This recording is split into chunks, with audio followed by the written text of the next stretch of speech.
નમસ્કાર દર્શક મિત્રો, તમે જોઈ રહ્યા છો કેટીવી ન્યૂઝ ગુજરાતી અને હું છું આપણી સાથે જયમિની પંડિત. કેટીવીનો વિશેષ કાર્યક્રમ એટલે વાસ્તુ દર્પણ. વાસ્તુ દર્પણમાં સર્વનું સ્વાગત છે. વાસ્તુ દર્પણમાં આપણી સાથે જોડાઈ ગયા છે વાસ્તુ ગુરુ દક્ષેશ કુમાર જોશી.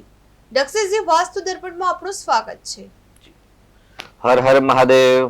હર હર મહાદેવ. જી. તમને મૂંઝવણતા કોઈ પણ પ્રશ્ન હોય તે પ્રમાણે વાસ્તુ ગુરુ આપણને માર્ગદર્શન આપતા હોય છે. ઘરમાં સંપત્તિ નથી ટકતી, બધું બરાબર છે, પણ આર્થિક રીતે નુકસાન થયેલું છે, આરોગ્યને લગતા પ્રશ્નો છે, ઘર કંકાસ રહેતો હોય છે કે પાડોશી સાથે સારા સંબંધો નથી, આવા અનેક પ્રશ્નો જોવા મળતા હોય છે. તેનું ચોક્કસ કારણ વાસ્તુ દોષ પણ હોઈ શકે છે. તો એકવાર જુઓ, આવા પ્રશ્નો હોય તમારા કોઈ પણ પ્રકારના, એકવાર જરૂરથી ટીવી સ્ક્રીન પર નંબર તમને બતાવવામાં આવે છે કે 70 43 33 1886. આ નંબર અત્યારે જ ડાયલ કરો. અને ફરી એકવાર નંબર બોલું છું, 70 43 33 1886. તમને મૂંઝવણતા વાસ્તુને લગતા કોઈ પણ પ્રશ્ન હોય તેનું સમાધાન મેળવી શકો છો. શાસ્ત્રીજી, આપણે વાત કરીશું ઘરમાં વાસ્તુ દોષ છે કે નહીં તે કેવી રીતે જાણી શકાય છે. જી. નમઃ સભાભ્યઃ સભાપતિભ્યશ્ચવો નમઃ. વાસ્તુ દર્પણમાં દરેક દર્શક મિત્રોને સર્વપ્રથમ તો પિતૃ માસ ચાલી રહ્યો છે, એટલે પિતૃ માસની અંદર તમામ પિતૃઓના ચરણોમાં નમસ્કાર. જે દ્રશ્યમાન અને અદ્રશ્યમાન શક્તિ છે, જેને આપણે ઉર્જા કહીએ છીએ, જેમ કે આપણે પવનની અનુભૂતિ કરી શકીએ પરંતુ પવનને સ્પર્શ કરી શકતા નથી, તેવી જ રીતે આપણા જીવનની અંદર આપણા ઘર, મકાન, ઓફિસ, ફેક્ટરી અથવા તો કોઈ પણ હોસ્પિટલ હોય, સ્કૂલ હોય, કોલેજ હોય, કોઈ પણ જ્યાં બાંધકામ થયેલું છે, જ્યાં સર્જન કરેલું છે, ત્યાં એક ઉર્જા હોય છે. જે ઉર્જાનો આપણે અનુભવ કરી શકીએ છીએ પરંતુ એને આપણે સ્પર્શ કરી શકતા નથી. અને જે ઉર્જા ઉત્પન્ન થાય છે તે વાસ્તુ દ્વારા થાય છે અથવા તો પંચતત્વના બેલેન્સ દ્વારા થાય છે. પંચતત્વનું બેલેન્સ એને વાસ્તુ કહી શકાય. અને વાસ્તુનો અર્થ આપણે પ્રથમ પણ જાણી ચૂક્યા છે કે ભાઈ વસવાટ કરવો, અને વસવાટ કર્યા પછી સજાવટ કરવી, અને સજાવટ કરતા દ્વારા અથવા તો સજાવટ દ્વારા જે પણ ઉર્જા ઉત્પન્ન થાય છે તેને જ આપણે વાસ્તુ કહીએ છીએ. અને ઉર્જા દ્વારા આપણે જીવનને સરસ, સુંદર અને શાંતિમય બનાવી શકતા હોઈએ છીએ. જી. વાસ્તુશાસ્ત્ર અનુસાર ઘરમાં બેઝમેન્ટ એટલે કે ભોંયરું બનાવી શકાય કે ન બનાવી શકાય? જી. પહેલો સુંદર પ્રશ્ન છે કે બેઝમેન્ટ ભોંયરું બનાવાય કે નહીં, તો એક જ વાક્યમાં જવાબ છે કે ન બનાવાય. જ્યાં ખાડો છે ત્યાં હંમેશા પ્રગતિ રોકાયેલી રહે છે. એટલે ખાડાવાળું મકાન, બેઝમેન્ટ વાળું મકાન, અથવા તો જ્યાં આગળ ખાડા હોય, અથવા તો એવું કે ભાઈ જ્યાં નૈઋત્ય દિશા એટલે દક્ષિણ દિશા અને પશ્ચિમ દિશા જ્યાં નીચાણ વાળી હોય તેવું ઘર, મકાન, ઓફિસ, ફેક્ટરીનો ત્યાગ કરવો જોઈએ. જી શાસ્ત્રીજી. શાસ્ત્રીજી, બેડરૂમ માટે વાસ્તુ ટિપ્સ શું હોય છે? જી. બેડરૂમ માટે શ્રેષ્ઠ, કારણ કે બેડરૂમ છે એ પ્રેમનું જગ્યા છે, તો ત્યાં આગળ પ્રેમના ચિત્રો મૂકવા જોઈએ. તેની સાથે હિંસક પ્રાણીઓના ત્યાં પિક્ચર ન હોવા જોઈએ. તેની સાથે પતિ પત્ની અંદર તિરાડ થાય તેવા દ્રશ્યમાન ન હોવા જોઈએ અથવા તો પિક્ચર ન હોવા જોઈએ. તેની સાથે દર્પણ એટલે આઈનો, આપણે ગયા એપિસોડમાં પણ દર્પણ વિશે વાત કરી હતી. તો પતિ પત્નીનું દાંપત્ય જીવન જે છે, પતિ પત્નીનું જે છે એ પ્રતિબિંબ ન પડે તેવી સ્થાને દર્પણ ત્યાં ન હોવું જોઈએ. લિવિંગ રૂમ વાસ્તુશાસ્ત્ર પ્રમાણે કઈ દિશામાં હોવું જોઈએ? જી. લિવિંગ રૂમ સર્વશ્રેષ્ઠ હોય તો પૂર્વ ઉત્તરી ભાગની અંદર લિવિંગ રૂમ હોય તો એને અતિ ઉત્તમ કહેવાય છે. કેમ કે એ ભાગ હલકો જોઈએ, અને એ ભાગ જેટલો હલકો અને નીચાણ વાળો હશે ત્યાં આગળ ઘરની અંદર સુખ, સમૃદ્ધિ, ઐશ્વર્ય અને શાંતિની પ્રાપ્તિ થતી હોય છે. એટલે લિવિંગ રૂમ બને ત્યાં સુધી પૂર્વ ઉત્તરીય ભાગમાં હોય તેને વધુ વિશેષ અને સરસ કહેવામાં આવેલ છે. જી. પૂજા રૂમમાં મૃત લોકોના ચિત્રો મૂકી શકાય કે ના મૂકી શકાય? જી. પિતૃ અને દેવતા બંને અલગ અલગ છે. એટલે જ્યાં દેવ મંદિર છે ત્યાં પિતૃના પ્રતિમા, ચિત્રજી કે કઈ પણ વસ્તુ હોવી જોઈએ નહીં. જી. વાસ્તુ મુજબ સ્ટડી રૂમ માટે શ્રેષ્ઠ રંગ કયો હોય છે? જી. અતિ ઉત્તમ પ્રશ્ન છે. કેમ કે વિદ્યા છે એ જ પ્રગતિનું મુખ્ય સાધન અથવા તો માધ્યમ છે. તો વિદ્યા માટે હલકો પીળો રંગ, શ્વેત રંગ અતિ ઉત્તમ કહેલ છે. જી. ઘરમાં પ્રવેશ માટે મહત્વની વાસ્તુ ટિપ્સ શું છે? જી. ઘરમાં પ્રવેશતી વખતે દ્વાર પર, ઉંબરા પર પગ ક્યારેય ન મૂકવો જોઈએ. આ અતિ ઉત્તમ ટિપ્સ છે, કારણ કે જ્યાં આગળ ઉંબરા પર પગ મુકાય છે ત્યાં આગળની ઉર્જા બ્લોક થઈ જાય છે અને નેગેટિવ ઉર્જાની વૃદ્ધિ થાય છે. જી. વાસ્તુના 5 તત્વો શું છે? વાસ્તુના મુખ્ય 5 તત્વો એટલે પૃથ્વી, જલ, તેજ, વાયુ ને આકાશ, અને આ 5 તત્વોનું એક સરખું બેલેન્સ એટલે જ વાસ્તુ. જી, નવા ઘર માટે કયું વાસ્તુ સારું હોય છે? જી, નવા ઘર માટે આ પ્રશ્ન અલગ અલગ વ્યક્તિ માટે, અલગ અલગ વ્યવસાય માટે અલગ અલગ દ્વાર નિશ્ચિત કરેલો છે. તો આ જે વ્યક્તિના પોતાના વ્યવસાય અને રાશિ ગ્રહ નક્ષત્ર પ્રમાણે દ્વારની પસંદગી કરવી જોઈએ. જી, વાસ્તુ પ્રમાણે ઘરના મુખ્ય દરવાજાનો રંગ કેવો હોવો જરૂરી છે? જી, સામાન્ય એવું કહેવાય કાળા રંગનો ત્યાગ કરવો જોઈએ. આછો ગુલાબી, પિંક અથવા તો વાદળી પણ ન હોવો જોઈએ. એટલે આછો પિંક અથવા તો લાઇટ કલર હોય તો વધુ ઉર્જા પ્રદાન કરે છે. જી, વાસ્તુ અનુસાર પૈસા કેવી રીતે આકર્ષિત કરી શકાય છે? જી, બહુ ઉત્તમ પ્રશ્ન છે. નવા ચાન્સ મેળવવા માટે ઉત્તર દિશા છે, અને અગ્નિ ખૂણો છે એટલે એવું કે ભાઈ સાઉથ અને ઈસ્ટ ની વચ્ચેનો જે દ્વાર જગ્યા છે એ સ્થાનથી તમે જેટલી ચોખ્ખાઈ હશે, ત્યાં ફાયર હશે અથવા ત્યાં દીપ પ્રાગટ્ય હશે અથવા તો ત્યાં લાલ કલરનું બલ્બ ચાલુ રાખશો તો ચોક્કસથી ધનલક્ષ્મી આકર્ષિત રહેશે. જી, વાસ્તુ શાસ્ત્રમાં શું કરવું અને શું ન કરવું જોઈએ? જી, બહુ અતિ ઉત્તમ પ્રશ્ન છે કે વાસ્તુ શાસ્ત્રમાં શું કરવું જોઈએ અને ન કરવું જોઈએ. આજે સવારે જ અમારે એક યજ્ઞ પૂજા ચાલતી હતી. ત્યાં એક ભાઈ એવું કહ્યું કે નવું મકાન જયારે નિર્માણ કરીએ ત્યારે કથા કરી અને પ્રવેશ કરવો જોઈએ. તો ત્યારે મેં એમને કહ્યું કે જણાવ્યું કે ચોક્કસ આ ન કરવું જોઈએ. જ્યાં શ્રી હરિ નારાયણની કૃપા છે ત્યાં કોઈ પણ પ્રકારના દોષ રહેતા નથી, કેમ કે કૃષ્ણમ વંદે જગતગુરુ તેવું કહેલ છે. પરંતુ વાસ્તુ પૂજા છે તે વાસ્તુ દેવતાનો હક છે, અને જો તમે કોઈના દેવતાનો અથવા તો કોઈ પણ વ્યક્તિના હકનું જો તમે ગ્રહણ કરશો તો ચોક્કસથી તમને ત્યાં સુખ સમૃદ્ધિ નહીં મળે. એટલે વાસ્તુના મુખ્ય સિદ્ધાંત છે કે કોઈ પણ મકાન બનાવો છો, ઓફિસ, ફેક્ટરી કોઈ પણ નિર્માણ કરો છો તો દર્શક મિત્રોને ખાસ જણાવવાનું, અને જે પણ શ્રવણ કરી રહ્યા છે ભાગ્યા વાસ્તુ દર્પણના પ્રોગ્રામની તે પોતાના આપ્તજનોને પણ આ જણાવે કે ભાઈ કોઈ પણ નવું જયારે મકાન અથવા ઓફિસ, ફેક્ટરી લો તો જરૂરથી વાસ્તુ કરાવવું જોઈએ. કેમ કે વાસ્તુ કરાવવાથી તે સ્થાનની અંદર રહેલી જે પણ નેગેટિવ ઉર્જા છે અથવા તો અષ્ટશલ્ય મેદની જે પણ પથ્થર, સિમેન્ટ, કપચી, સોના, ચાંદી, લાકડું, પથ્થર આદિનો જે ઉપયોગ થયેલો છે એની અંદર જે નેગેટિવ ઉર્જા હોય તે બધી નષ્ટ પામે છે અને પોઝિટિવ ઉર્જા પ્રાપ્ત થાય છે અને ધન ધાન્યની વૃદ્ધિ થાય છે. એટલે પ્રવેશની અંદર વાસ્તુની અંદર મુખ્ય ધ્યાન રાખવું, કોઈ પણ વસ્તુ જયારે આપણે નવી ગ્રહણ કરીએ અથવા સ્વીકારીએ અથવા તો બનાવીએ છીએ ત્યારે વાસ્તુ પૂજા અવશ્ય કરવી જોઈએ. જી, શાસ્ત્રીજી, કિચનમાં ભગવાનની મૂર્તિ રાખી શકાય કે ના રાખી શકાય? જી, રસોડું એટલે અન્ન છે, અને આપણે ગુજરાતીમાં કહેવાય છે કે ભાઈ અન્ન તેવો ઓટકાર. તો રસોડાની અંદર ભગવાનના ચિત્રો ન રાખતા પરંતુ એક હળવું મ્યુઝિક જ્યાં આગળ આપણે પરમાત્માની ધૂન વાગી શકે, ભજન કીર્તન થઈ શકે એવું જો કોઈક ધૂન મૂકવામાં આવે તો અતિ ઉત્તમ કહેલ છે. જી, શાસ્ત્રીજી, વાસ્તુ મુજબ ઓફિસ રૂમ માટે શ્રેષ્ઠ રંગ કયો હોઈ શકે છે? કયા કાર્યનો વ્યવસાય છે તમારો અને એ વ્યવસાય પ્રમાણે કઈ દિશામાં કયો કલર કરવો તે પ્રમાણે અલગ અલગ છે, પરંતુ સામાન્ય જે તત્વ છે એ તત્વના કલર દ્વારા તમે એ તમારા કાર્યક્ષેત્રની અંદર કલર બનાવી શકો છો. પરંતુ તમારા વ્યવસાય અનુરૂપ કોઈ સારા વાસ્તુશાસ્ત્રનો સંપર્ક કરી અને તેમના માર્ગદર્શન પ્રમાણે તમારે કલરને એક કરવું જોઈએ.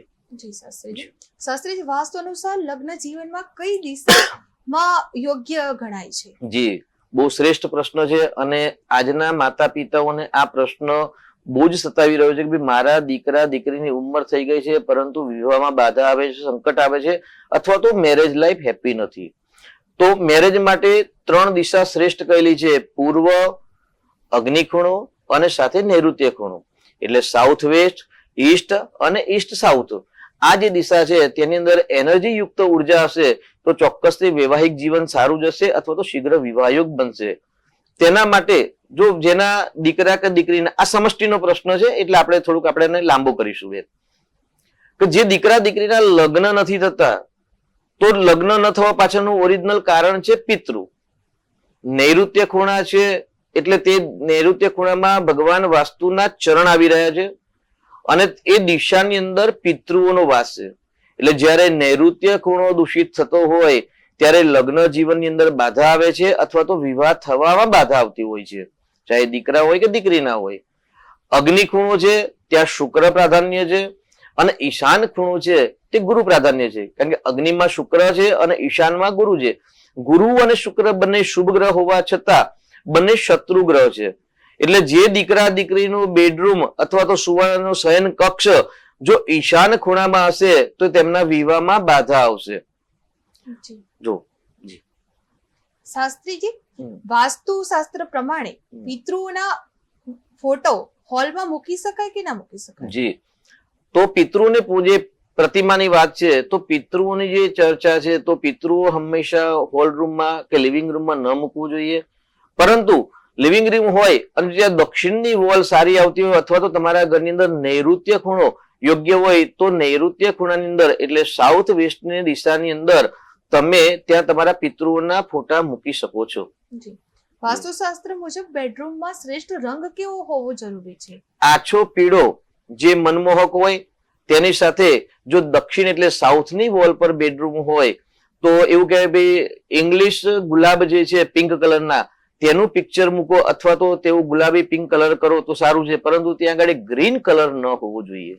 જી. બેડરૂમમાં વાસ્તુશાસ્ત્ર પ્રમાણે કઈ દિશામાં હોવું જોઈએ? એ અતિ ઉત્તમ દક્ષિણ કહ્યું છે, કારણ કે દક્ષિણ દિશાની અંદર જ્યાં બેડરૂમ હોય ને ત્યાં મસ્તક હોય તો પતિ પત્નીમાં પ્રેમની વૃદ્ધિ થતી હોય છે. જી. વાસ્તુશાસ્ત્રમાં લગ્ન જીવનમાં કયો મહત્વનો મુદ્દો રહેલો હોય છે? જી, શ્રેષ્ઠ કે મન ઈચ્છિત પાત્ર પ્રાપ્ત થાય તે જ દરેક દીકરા દીકરીની ઈચ્છા હોય છે. તો મનગમતું પ્રાપ્ત કરવા માટે તમારા ઘરની અંદર ઉત્તર અને પશ્ચિમની વચ્ચેનો ખૂણો એટલે કે વાયવ્ય દિશા એટલે ઉત્તરની વાયવ્ય દિશાની અંદર જો સુવામાં આવે તો વાસ્તુ પ્રમાણે એવું કહેવાય મનગમતો ઈચ્છે વર પ્રાપ્તિ થાય. અને ખાસ કરીને દીકરીઓ માટે કે જે દીકરીના વિવાહ નથી થતા અને વિવાહમાં બાધા આવે છે તો તેમણે ઉત્તરની દિશાની અંદર એટલે ઉત્તર અને વાયવ્યની વચ્ચે જો એમનો શયનખંડ બનાવવામાં આવે અથવા તો તેમનું ત્યાં પિક્ચર લગાવવામાં આવે અથવા તો ત્યાં આગળ હનુમાનજી અને રામનો જે ગળે મળતો જે પિક્ચર છે એવા પિક્ચર મૂકવામાં આવે તો ચોક્કસથી શીઘ્ર વિવાહયોગ બને છે અને મનગમતી ઈચ્છાઓ પૂર્ણ થવાની ઉર્જા વધતી હોય છે. જી. વાસ્તુ પ્રમાણે ઓફિસના મુખ્ય દરવાજાનો રંગ કેવો હોવો જરૂરી છે? જી, ઓફિસ માટે આપણે પહેલા પણ વાત કરી કે ભાઈ અલગ અલગ વ્યવસાય પ્રમાણે અલગ અલગ રંગ છે, પરંતુ જો મુખ્ય દરવાજાની જો આપણે વાત કરીએ તો સામાન્ય આછો પીળો અથવા તો બિસ્કિટ કલર ટાઈપનો જો કરવામાં આવે, સ્કાય બ્લુ તો ન જ કરવો જોઈએ, પરંતુ સામાન્ય સ્કાય બ્લુ સામે આછો હોય તો ચોક્કસથી એ દ્વાર શ્રેષ્ઠ કહેવાય છે. પરંતુ ખાસ ધ્યાન રાખવાનું કે પોતાના વ્યવસાય પ્રમાણે જ કલરની પસંદગી કરવી, કોઈના એટલે સલાહ મુજબ કરવી, જાતે નિર્ણય લેવો નહીં. જી. વાસ્તુ અનુસાર લગ્ન જીવનમાં કઈ રીતે યોગ બની શકે છે? જી, બહુ શ્રેષ્ઠ પ્રશ્ન છે કે લગ્નનો યોગ બનાવવો હોય તો નૈઋત્ય દિશા જે આપણે વાત કરી પહેલા જ કે બેને પ્રશ્ન પૂછ્યો કે ભાઈ પિતૃના ફોટા ક્યાં લગાવવા જોઈએ, તો પિતૃ દોષના કારણે જ લગ્ન જીવનની અંદર રૂકાવટ આવતી હોય છે. જે દીકરા દીકરીના લગ્ન નથી થતા તેમને કુંડલીની અંદર અથવા તો એમના ઘરના મુખ્ય વ્યક્તિની કુંડલીની અંદર પિતૃદોષ હોય છે તો ત્યાં આગળ નૈઋત્ય ખૂણાની અંદર પિતૃની પૂજા કરવી. નૈઋત્ય ખૂણાની અંદર આછો ગુલાબી કલરનો રંગ અથવા પીળા કલરનો રંગ અથવા તો લાલ કલરનો રંગ મૂકવો. ત્યાં આગળ જે વાદળી કલરનો રંગ હોય તેને ત્યાં આગળથી ત્યાગ કરવો અથવા તો ત્યાં ગ્રીન કલર હોય તો ગ્રીન કલર કોઈ વસ્તુ પણ હોય તો ત્યાંથી ત્યાગ કરવું. અને પૂર્વ દિશાની અંદર તુલસીનો ક્યારો જો મૂકવામાં આવે અથવા તો કોઈ એવા પ્લાનેટ મૂકવામાં આવે તો ચોક્કસથી ત્યાં આગળ શીઘ્ર વિવાહયોગ બનતા હોય છે. ઓફિસમાં વાસ્તુ દોષ છે કે નહીં તે કેવી રીતે જાણી શકાય છે? જી, જ્યારે આવેલો ઓર્ડર અથવા નવા કામ આવતા હોય અને એ કામ પૂર્ણ ન થાય અને હાથમાંથી નીકળી જાય, કરેલા કામનો લાભ ન મળે તો સમજવું કે ચોક્કસથી આપણા વ્યવસાય સ્થાનની અંદર વાસ્તુ દોષ છે. નવા ક્લાયન્ટ ન આવતા હોય, નવા ક્લાયન્ટ આવે પણ કન્વિન્સ ન થતા હોય, કન્વિન્સ ને બધું થઈ જાય પરંતુ જો પ્રોફિટ ન થતું હોય તો ચોક્કસથી તમારા વ્યવસાયના સ્થાનની અંદર વાસ્તુ દોષ છે તેવું માનવાનું રહેશે. નવી ઓફિસ માટે વાસ્તુ ટિપ્સ શું કહે છે? નવી ઓફિસ જો લેવી હોય તો તમારા ઘરની અંદર દક્ષિણ દિશા મજબૂત કરવી જોઈએ. અને જો ઓફિસ પોતાની કરેલી હોય પરંતુ વ્યવસાયની અંદર ઉન્નતિ ના આવતી હોય તો તમારો ઉત્તર દિશા છે એને ચોખ્ખો ક્લીન કરવો જોઈએ. જી. ઓફિસની અંદર મૃત લોકોના ચિત્રો મૂકી શકાય કે ના મૂકી શકાય? મૃત લોકો એટલે પિતૃ હોય અને પિતૃને દક્ષિણ દિશામાં પિતૃના આશીર્વાદથી જ હંમેશા સુખ સમૃદ્ધિ લક્ષ્મી ઐશ્વર્યની પ્રાપ્તિ થતી હોય છે. તો વ્યવસાય ક્ષેત્રની અંદર મુખ્ય જે બોસની કેબિન છે એ પોતાની કેબિનની અંદર તમે તમારા પિતૃના ફોટા દક્ષિણ દિશામાં એમાં પણ નૈઋત્ય ખૂણામાં મૂકી શકો છો. જી. વાસ્તુ મુજબ હોલ માટે શ્રેષ્ઠ રંગ કયો હોઈ શકે છે? સામાન્ય સર્વશ્રેષ્ઠ દરેકને સમષ્ટિમાં લાગુ પડે તો શ્વેત કલર અતિ ઉત્તમ કહેલ છે. જી. વાસ્તુ મુજબ રૂમ માટે કયો બેસ્ટ હોઈ શકે છે? જી, દરેક રાશિના વ્યક્તિને અલગ અલગ દિશા હોય છે, અલગ અલગ સ્થાનો હોય છે અને અલગ અલગ કાર્ય પદ્ધતિઓ હોય છે. 2 દિવસ પહેલા જ મેં એક વાસ્તુ કન્સલ્ટ કર્યું હતું. ફ્લેટ હતો, 3 BHK ફ્લેટ હતો. તેની અંદર એ લોકોએ જે બેડરૂમ સજેસ્ટ કર્યું હતું, નક્કી કર્યું હતું, તો મેં એમાં ચેન્જ કરાવ્યું કે ભાઈ આ જગ્યા પર તમે બેસીને તમે વ્યવસાયની જો વાર્તાલાપ કરશો તો ચોક્કસ તમને સફળતા મળશે, પરંતુ પરિવારમાં પ્રેમ વધશે નહીં. એટલે દરેક વ્યક્તિને અલગ અલગ દિશા લાગુ પડે છે. તેના માટે તમારે વાસ્તુ એક્સપર્ટનું કન્સલ્ટિંગ કરાવવું જ રહેશે. જી.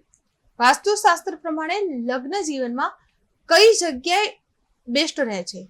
જી, વાસ્તુશાસ્ત્ર પ્રમાણે અને જ્યોતિષ શાસ્ત્ર પ્રમાણે શુક્ર ગ્રહને બહુ જ મહત્વ આપ્યું છે, કેમ કે શુક્ર છે લગ્ન જીવનનું કારકત્વ છે, સુખનો કારક છે, લક્ઝરિયસ લાઈફ, સમૃદ્ધિનો કારક છે.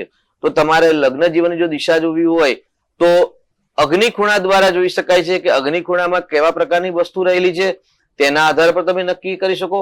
અથવા તો આપના હોરોસ્કોપની અંદર કઈ દિશામાં શુક્ર છે અથવા તો શુક્રની રાશિ કઈ દિશામાં છે તેના આધાર પર તમે દિશા નક્કી કરી શકો છો. લગ્નની વાત આવે છે અને જે મહેમાન આવે છે એ લોકો કઈ દિશામાં બેસાડી શકાય છે? જી, ગેસ્ટ માટે અલગ રૂમ હોય છે. તો સામાન્ય એવું કહી શકાય કે ભાઈ જો અત્યારે નાના મકાન હોય તો આ સિદ્ધાંત લાગુ પડતો નથી, પરંતુ પોતાનું મોટું મહેલ હોય અને મહેલની અંદર જો તમે આજે ગેસ્ટ માટે બનાવવાના હોય તો વાયવ્ય ખૂણાની અંદર બનાવી શકો છો, પરંતુ આ બનાવતા પહેલા તમારે વાસ્તુશાસ્ત્રની સલાહ અનિવાર્ય રહેશે. ઓફિસ માટે કયું વાસ્તુ સારું રહે છે? જી, ઓફિસ માટે તમારા કાર્ય પરત્વે દિશા નક્કી કરવામાં આવે છે. સામાન્ય આપણે પહેલા જ પ્રોગ્રામની અંદર વાત કરી હતી કે ભાઈ S3 S4 E3 E4 N4 N3 અને W3 અને 4 આ જે જગ્યા છે અથવા તો આ સ્થાનના જે મુખ્ય દ્વાર છે એ તમને પૈસા, સમૃદ્ધિ, ઐશ્વર્ય, સુખ, શાંતિ પ્રદાન કરે છે. એટલે તમારા વ્યવસાયના અનુરૂપ તમે દ્વાર રાખી શકો છો, પરંતુ S3 અને S4 માં રાખશો અથવા તો ત્યાં તમારી બેઠક હશે તો ચોક્કસથી તમને પુષ્કળ શીઘ્ર માત્રામાં લક્ષ્મી મળશે. જી, વાસ્તુ પ્રમાણે બેડરૂમમાં કઈ દિશામાં તિજોરી મૂકી શકાય છે? જી, બેડરૂમમાં તિજોરી ન મૂકવી જોઈએ, પરંતુ નાના મકાનની અંદર 2 BHK 3 BHK અને 4 BHK અંદર આપણે પ્રશ્નો હોય કે ભાઈ ક્યાં મૂકવું, તો સર્વસામાન્ય આપણે પહેલા પણ વાત કરી હતી સવિશેષમાં કે ભાઈ નૈઋત્ય ખૂણામાં હોય એટલે દક્ષિણની વોલ પર હોય અને તે ઉત્તર તરફ ખુલતા હોય અથવા તો પશ્ચિમના નૈઋત્યમાં હોય અને તે વોલ પરથી રહી અને પૂર્વ તરફ ખુલતા હોય તો કુબેર અને ઇન્દ્રની સમૃદ્ધિ મળે. એટલે તિજોરીનું સ્થાન હંમેશા સાઉથ વેસ્ટની વચ્ચે હોવું જોઈએ. વાસ્તુશાસ્ત્ર પ્રમાણે બેડરૂમમાં ઘોડાની તસવીર લગાડી શકાય કે ના લગાડી શકાય? પ્રેમી પંખીડા અને પ્રેમના ચિત્રો સિવાય કોઈ પણ પ્રકારના ચિત્રો બેડરૂમમાં ન મૂકવા જોઈએ. અને ઘોડા જેવા કોઈ પણ ચિત્ર છે તેવા કોઈ પણ પ્રાણીઓના કે પશુ પક્ષીઓના ચિત્ર ન મૂકવા જોઈએ. પ્રેમી પંખીડાના બર્ડ્સ હોય તો મૂકી શકાય, બાકી પશુઓના કોઈ પણ પ્રકારના પિક્ચર મૂકવા જોઈએ નહીં. વાસ્તુ મુજબ ભગવાનના રૂમ માટે શ્રેષ્ઠ રંગ કયો હોય છે? જી, પરમાત્માને તો શ્રેષ્ઠ રંગ બધા જ છે, પરંતુ મનુષ્યને કયો રંગ લાગુ પડે તો સામાન્ય શ્વેત કલર છે, રક્ત કલર છે અથવા તો રક્ત કલરનું આસન છે. આ પ્રકારના કલર મંદિરમાં આપણે ઉપયોગ કરી શકીએ છીએ, પરંતુ બહુ ભપકા જેવા કલર હોય તેવા કલરનો ત્યાગ કરવો જોઈએ. જી, ઓફિસમાં પ્રવેશ માટે મહત્વની વાસ્તુ ટિપ્સ શું હોઈ શકે છે? જી, ઓફિસમાં પ્રવેશમાં સર્વસામાન્ય અત્યારે એક સિદ્ધાંત છે કે દરેક વ્યક્તિ શૂઝ પહેરીને ઓફિસમાં પ્રવેશ કરતા હોય છે. તો પોતાના શૂઝ અથવા તો આવનારા ક્લાયન્ટના શૂઝ છે અથવા તો જે એમ્પ્લોય છે એમના જે શૂઝ છે એ દરેકે શૂઝ બહાર કાઢીને જ પ્રવેશ કરવો જોઈએ. જી, ઓફિસમાં વાસ્તુ શાસ્ત્ર પ્રમાણે કઈ દિશામાં કરવું જોઈએ? જી, ઓફિસમાં વાસ્તુ દિશા એટલે વાસ્તુની દિશા બધી જ છે, પરંતુ વાસ્તુ ભગવાનનું જે મસ્તક છે એ ઈશાન ખૂણામાં છે અને ભગવાનના જે ચરણ છે એ નૈઋત્ય ખૂણામાં છે. એટલે નૈઋત્ય ખૂણો વજન વાળો અને ઈશાન ખૂણો હલકો હોય એવી જગ્યાએ જો વાસ્તુનું વ્યવસાયનું સ્થાન હોય તો ચોક્કસથી વ્યવસાયમાં પ્રગતિ થાય છે. જી, ઓફિસમાં ભગવાનનું મંદિર કઈ દિશામાં મૂકવું જોઈએ? શ્રેષ્ઠમાં એવું કહી શકાય ભાઈ ઉત્તર દિશામાં મૂકવામાં આવે અને ઉત્તરના ઈશાનમાં મૂકવામાં આવે તો અતિ ઉત્તમ કહેલ છે. જી, વાસ્તુ પ્રમાણે ઓફિસના મુખ્ય દરવાજા અને હોલ ઓફિસ તો જે મેન ગેટ હોય એનો રંગ કેવો હોવો જરૂરી છે? જી, અલગ અલગ દિવાલો છે અને જે વોટર એલિમેન્ટ હોય, પૃથ્વી તત્વ હોય, જલ તત્વ હોય, તો જે તત્વ છે એ તત્વના કલરના આધાર પર જો તમારા ઓફિસની અંદર અલગ અલગ દિવાલ પર એ તત્વના આધાર પર જો કલર કરવામાં આવે અથવા તો એ તત્વના આધાર પર જે એમની ધાતુ છે એ ધાતુનો ત્યાં ઉપયોગ કરવામાં આવે તો ચોક્કસથી એક નવી ઉર્જા સાથે વેપારની અંદર વૃદ્ધિ થાય છે. જી. સ્ટડી રૂમ વાસ્તુશાસ્ત્ર પ્રમાણે કઈ દિશામાં હોવું જોઈએ છે? ઉત્તર દિશાની અંદર શ્રેષ્ઠ, કેમ કે ઉત્તર અને પૂર્વ એટલે ઈશાન ખૂણો છે એ ઈશાન સર્વ વિદ્યાનામ, દરેક વિદ્યાનો અધિપતિ ઈશાન ખૂણો છે. ત્યાંના દેવતા પણ ગુરુ મહારાજ છે. એટલે પૂર્વ અને ઉત્તરમાં મુખ રાખી અને જો આપનો સ્ટડી રૂમ હોય તો ચોક્કસથી શ્રેષ્ઠ વિદ્યા પ્રાપ્ત થાય છે. હોલ વાસ્તુશાસ્ત્ર પ્રમાણે કઈ દિશામાં હોવું જોઈએ? જી, હોલ જો પૂર્વ ઉત્તરીય ભાગમાં હોય તો અતિ ઉત્તમ કહેવાય છે. એવી સ્થિતિમાં ન હોય અને લોકેશન પ્રમાણે સામાન્ય શહેરી વિસ્તારની જયારે કહેવાય કે ભાઈ અગ્નિ, ઈશાન, નૈઋત્ય અને વાયવ્ય 4 પ્રકારના દ્વાર હોય અને દ્વારની અલગ અલગ દિશાની અંદર જયારે તમારો લિવિંગ રૂમ આવતો હોય તો ખાસ લિવિંગ રૂમમાં એવું ધ્યાન રાખવું કે ભાઈ ત્યાં આગળ બહુ જ વજન ન હોવું જોઈએ, હલકું હોવું જોઈએ. કારણ કે પૂર્વ ઉત્તરીય ભાગ જે છે એ ઉર્જાનો ભાગ છે, એટલે એ ભાગ જેટલો ખાલી હશે લિવિંગ રૂમ માટે એ સારો હશે. પરંતુ જો આપનું લિવિંગ રૂમ દક્ષિણ અથવા તો પશ્ચિમની સાઈડમાં આવે છે તો ત્યાં આગળ થોડીક વજનવાળી વસ્તુ રાખશો તો ચોક્કસથી એ ઉર્જાવાન રૂમ બનશે. સ્ટડી રૂમ માટે વાસ્તુ ટિપ્સ શું હોઈ શકે છે? વિદ્યાના સ્થાનની અંદર વિદ્યા સિવાય ત્યાં આગળ કોઈ પણ વસ્તુ હોવી ન જોઈએ અને ખાસ કરીને સ્ટડીના જે કાઉન્ટર છે, ટેબલ છે અથવા તમારી જે બેઠક છે સ્ટડીની, એ બેઠક પર ક્યારેય કોઈ પ્રકારનો નાસ્તો ન કરવો જોઈએ. ત્યાં ચપ્પુ કે નીલ કટર કે એવા કોઈ શસ્ત્રો ત્યાં ન હોવા જોઈએ. કિચન રૂમ વાસ્તુશાસ્ત્ર પ્રમાણે કઈ દિશામાં હોવું જોઈએ? રસોડા માટે જો આપણે વાત કરીએ તો અતિ ઉત્તમ છે અગ્નિખૂણો. અગ્નિખૂણાની અંદર જો રસોડું હોય તો એને અતિ ઉત્તમ કહેલું છે અને તેમાં પણ રસોઈ કરનાર ગૃહિણીનું મુખ પૂર્વ તરફ હોય તેને અતિ ઉત્તમ કહેવામાં આવેલ છે. ટોયલેટ વાસ્તુશાસ્ત્ર પ્રમાણે કઈ દિશામાં હોવું જોઈએ? જી, ટોયલેટની વાત કરીએ આપણે તો સામાન્ય પહેલા જ વાત કરી હતી કે ભાઈ અગ્નિ ખૂણામાં અને ઈશાન ખૂણામાં ન હોવું જોઈએ. દક્ષિણ અને નૈઋત્યની વચ્ચે હોય તો પણ ચાલે, પશ્ચિમ અને વાયવ્યની વચ્ચે હોય તો પણ ચાલી શકે છે. જી શાસ્ત્રીજી, વાસ્તુ દર્પણમાં આપ આવ્યા, દર્શકોને માર્ગદર્શન આપ્યું, આપનો ખૂબ ખૂબ આભાર. તો વાસ્તુ દર્પણમાં હાલ બસ આટલું જ. ફરી મળીશું બુધવારે સાંજે 5:30 વાગે નવા પ્રશ્નો સાથે. ત્યાં સુધી જોતા રહો KTV ન્યૂઝ ગુજરાતી. સમસ્યા તમારી, ખબર અમારી. નમસ્કાર.